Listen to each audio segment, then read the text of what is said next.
Salah satu cara untuk menjaga ketahanan pangan sendiri adalah dengan membuat budidaya ikan dan tanaman dengan metode aquaponik.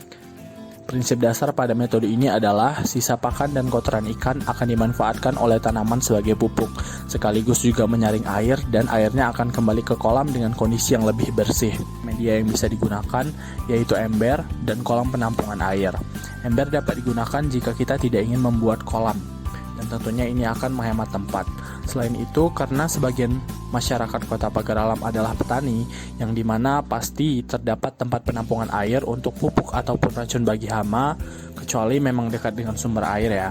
Maka kolam tersebut dapat digunakan untuk membuat aquaponik ini. Berikut cara pembuatannya. Yang perlu disiapkan adalah ember, gelas plastik, kawat, selang, arang, dan bibit. Ember diisi dengan air lalu didiamkan selama 2 hari untuk sterilisasi. Gelas plastik dapat dilubangi agar air dapat masuk untuk kebutuhan tanaman, lalu diberi kawat sebagai pengait. Kemudian diisi arang, di atasnya diberi tisu sebagai media tanamnya, lalu kaitkan ke ember yang sudah berisi air dan diberi bibit kangkung. Jika memakai kolam, maka yang perlu dilakukan adalah instalasi media tanam untuk tanaman saja, sama seperti sebelumnya. Namun kawat yang dikaitkan diusahakan pada kayu yang ada di samping kolam agar tidak terendam.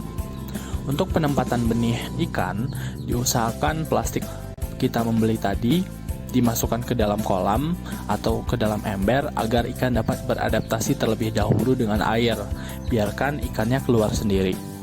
Untuk pemberian pakan dapat menggunakan pelet, dan waktu untuk pemberian pakan dapat menggunakan metode waktu 939, yaitu 9 pagi, 3 sore, dan 9 malam. Namun jika kita menggunakan kolam yang ada di kebun, maka pemberiannya dapat disesuaikan, yaitu pada saat sampai di kebun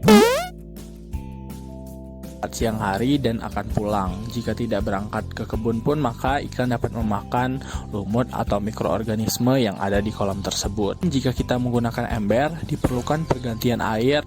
Jika air sudah berbau atau ikan selalu berada di atas, maka tandanya air perlu diganti. Air dapat diganti dengan selang yang dimasukkan ke air terlebih dahulu. Setelah itu diletakkan ke kolam ikan dan bagian yang satunya lagi di luar untuk dibuang. Saat menguras air yang akan diganti juga harus langsung dimasukkan agar ikan tidak kaget dan stres.